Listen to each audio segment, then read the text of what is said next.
Mummy जी, आज रक्षाबंधन का त्योहार है। मैं अपने भाई के घर जा रही हूँ उसे राखी बांधने। और शायद आप तो कहीं जाने रहे हो। नहीं बेटा, मैं कहीं नहीं जा रही हूँ। माँ बाप तो रहे नहीं और भैया भाभी भी नहीं है, क्योंकि मायका तो माँ बाप से होता है। वो कहते हैं ना, माँ बाप और भैया भाभी के जाने के बाद मायके में बेटियों के अधिकार खत्म हो जाते हैं। एक भतीजा है, उसे भी क्यों परेशान करूं? तुम दोनों जाओ। अच्छा मम्मी जी, हम चलते हैं। और हाँ, वो आप खाने की टेंशन बिल्कुल मत लेना। हम शाम को आएंगे ना तो लेते हुए आ जाएंगे। ठीक है बेटा, पर तुम दोनों ध्यान से जाना। ठीक है मम्मी जी।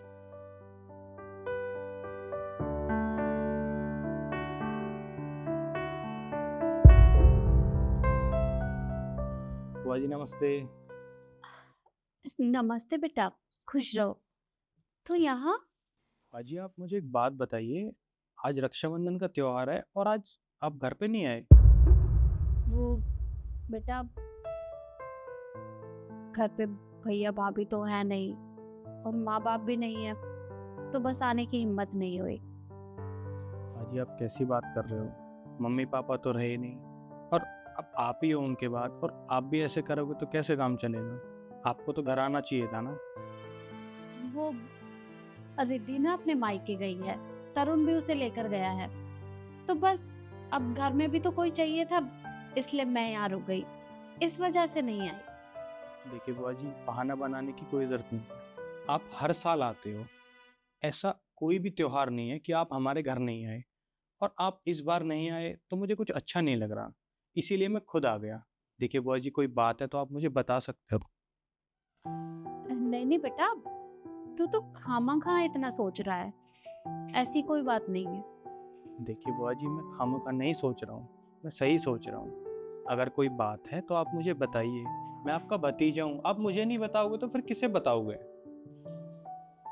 देख बेटा, मैं तुझे बताना तो नहीं चाहती, पर जब मैं पिछली बार तेरे घर गई थी तो नव्या ने मेरे साथ अच्छा व्यवहार नहीं किया।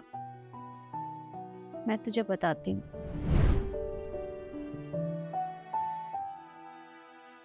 नव्या, बेटा कहाँ है? बाहर आ।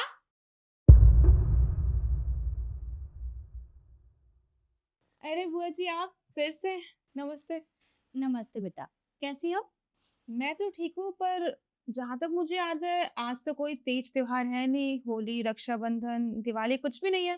फिर आज आप यहाँ किस खुशी में? वो बेटा, कृष्ण की थोड़ी तबीयत खराब थी और मेरा भी मिलने का बहुत मन हो रहा था, बस इसलिए चली आई कि थोड़ा हालचाल पूछाऊं। चलिए, अच्छी बात है। वो क्या है ना बुआ जी, आपके भतीजे की ना शादी हो चुकी है। उसका अपना परिवार भी है। उसका ख्याल रखने के लिए इतनी फिक्र मत किया कीजिए। आप ना अपने परिवार की ही देखभाल किया कीजिए, उनकी फिक्र किया कीजिए। और देखिए, पता है आपको, आप रोज़-रोज़ यहाँ पे आ जाती हैं ना, मुझे तो कोई दिक्कत नहीं है। लेकिन ना, वो जो पड़ोसन है ना हमारी, वो रोज़ पूछती है कि तुम्हारी बुआ रोज़ मुँह उठा के तुम्हारे घर पहुँची रहती हैं, ऐसा भी क्या देते हो तुम उन्हें? हमने कहा हम तो कुछ भी नहीं देते। तो वो कह रही मैं तो रोज़ देखती हूँ, खाली झोला लेके आती हैं और भर-भर के सामान यहाँ से लेके जाती हैं। आपको तो पता ही है ना कि आपका भतीजा आपसे बहुत प्यार करता है, वो तो ये सब आपको बताएँगे नहीं। लेकिन देखिए, मैं एक अच्छी बहू होने के नाते आपको बता रही हूँ, ऐसे रोज़-रोज़ मुँह उठा के यहाँ पे मत आया कीजिए, ऐसे अच्छा नहीं लगता है। सही कहा बेटा, मुझे यहाँ नहीं आना चाहिए था। हाँ बुआ जी, बिल्कुल ठीक समझा आपने। और सबसे बड़ी बात तो ये कि मायका तो माँ-बाप और भाई से होता है ना। माँ-बाप तो आपके बहुत पहले ही नहीं रहे और आपका भाई भी गुज़र चुका है, तो यहाँ पे आने का वैसे भी कोई मतलब बनता नहीं है आपका। बूढ़े हो चुके हो, अब क्या ही पैसों की लालच करना। आपको पता है आपका भतीजा आपको कुछ पैसे दे के ही भेजेगा, इसलिए आते हो, समझ सकती हूँ मैं। पर एक काम कीजिए, ये ना आने ही वाली होंगी। इनके आने से पहले ही आप चले जाइए। वो क्या है ना, ये आएँगे तो फिर आपको रोकेंगे और आप रुक जाएँगी, फिर हमारी लड़ाइयाँ होती हैं। अब घर में शांति है तो शांति बनी रहे। हाँ बेटा, तू बिल्कुल सही कह रही है। तू चिंता मत कर, मैं कृष्ण के आने से पहले चली जाऊंगी और कभी यहाँ वापस नहीं आऊंगी। अह, ठीक है बुआ जी। पानी चाहिए आपको? पानी पी के जाइए। नहीं बेटा, कुछ नहीं चाहिए। चलिए।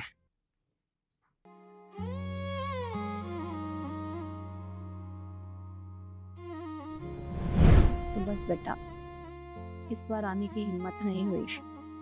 मैं नहीं चाहती कि मेरी वजह से तुम दोनों के बीच में कोई भी लड़ाई झगड़ा हो। इस वजह से मैं नहीं गई। बुआ जी, मम्मी पापा तो रहे नहीं, अब आपने भी मुझे पराया कर दिया। ऐसी कोई बात थी, नव्या ने आपके साथ ऐसा व्यवहार किया, तो आप कम से कम मुझे नहीं बता सकते थे? बेटा, तुझे बताना तो चाहती थी, पर अब भैया भाभी भी नहीं है, माँ बाप भी नहीं है, और मैं तुम दोनों के बीच में अपनी वजह से कोई मनमुटाव नहीं करवाना चाहती। मैं चाहती हूँ कि मेरे बच्चे खुश रहें। बेशक मैं वहां ना आऊं जाऊं, कोई दिक्कत नहीं है, पर मेरी वजह से तुम दोनों के बीच में लड़ाई झगड़ा हो, वो मैं नहीं देख पाऊंगी। क्योंकि मैं नहीं चाहती कि नव्या को ऐसा लगे कि मेरी वजह से तुम दोनों के बीच में झगड़ा हो गया है। और देख बेटा, ना तो माँ बाप हैं, ना भैया भाभी हैं। अब मुझे ऐसा लगने लगा है कि मेरा वहाँ अधिकार ही खत्म हो गया है।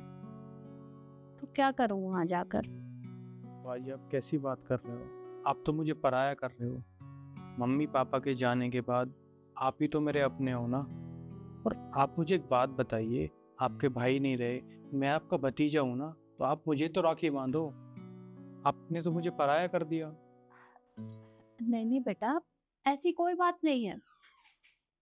तू तो मेरे बेटे की तरह है, जैसा तरुण है वैसा ही तू है। पर बेटा, सच कहूँ तो मैं आज के बाद तेरे घर नहीं आऊंगी, क्योंकि मुझे भी अच्छा नहीं लगता कि वहाँ मेरे साथ इस तरह का व्यवहार हो। पर हाँ, तेरा जब भी मुझसे मिलने का मन हो तो तू यहाँ आ जाया कर। मेरे घर के दरवाजे तेरे लिए हमेशा खुले रहेंगे। तेरा मन हो राखी बंधवाने का तो तू यहाँ आ सकता है, मिलने का मन हो तो भी आ सकता है। मैं तुझे कुछ नहीं कहूंगी। अच्छा, तू ऐसे उदास मत हो। उदास रहता है तो बिल्कुल भी अच्छा नहीं लगता। तू बैठ, मैं राखी लेकर आती हूँ।